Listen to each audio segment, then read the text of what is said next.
സന്തോഷ് പണ്ഡിറ്റാണ് ഇപ്പോഴത്തെ super star എന്ന് ദേശീയ അവാർഡ് ജേതാവ് സലിം കുമാർ.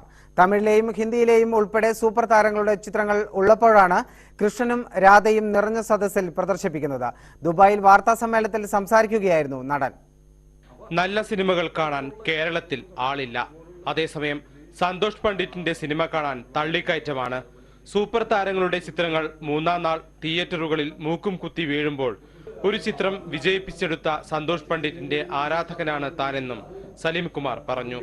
ആരാധിക്കാൻ കാരണം ഇപ്പോൾ സൂപ്പർ സ്റ്റാറിന്റെ പടം മൂന്നാം ദിവസം മൂക്കും കുത്തി വീഴുന്ന സമയത്താണ് ഇയാൾ ഇപ്പൊ ഹൗസ്ഫുള്ളിൽ ആദ്യം 4 തിയേറ്റർ ഇയാൾ ലീസിനെടുത്ത 21 തിയേറ്ററിൽ എറണാകുളത്തെ പ്രശസ്തമായൊരു തിയേറ്റർ എന്നോട് വിളിച്ച് പറഞ്ഞു, ഒന്ന് പറഞ്ഞാലും ഞാൻ കളിച്ചു തന്നു. അയാളോട് റെഡിയാണ് ഇവിടെ അയാൾ കളിക്കാൻ വേണ്ടിയിട്ട്.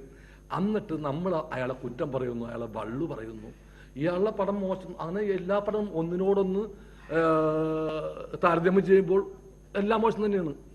അപ്പൊ ഇപ്പൊ അയാളാണ് സൂപ്പർ സ്റ്റാർ. എന്തായാലും മലയാളത്തിലെ തിരക്കു കാരണം തൽക്കാലം അന്യഭാഷയിൽ അഭിനയിക്കില്ല. ദേശീയ അവാർഡിന് ശേഷം തമിഴ്, തെലുങ്ക് തുടങ്ങിയ ഭാഷകളിൽ നിന്ന് ഒട്ടേറെ ക്ഷണം ലഭിച്ചു. മണിരത്നം, വസന്ത് തുടങ്ങിയ സംവിധായകർ വരെ വിളിച്ചു. അവർ ചോദിക്കുന്ന സമയങ്ങളിൽ മലയാളത്തിൽ മറ്റു ചിത്രങ്ങൾ ഏറ്റുപോയതിനാൽ നിരസിക്കേണ്ടി വന്നുവെന്നും പറഞ്ഞു. ഓസ്കറിന് തിരഞ്ഞെടുക്കപ്പെട്ട ആദാമിന്റെ മകൻ അബുവിന്റെ പ്രചാരണത്തിന് 56 ലക്ഷം രൂപ സ്വരൂപിച്ചതായി സംവിധായകൻ സലീം അഹമ്മദ്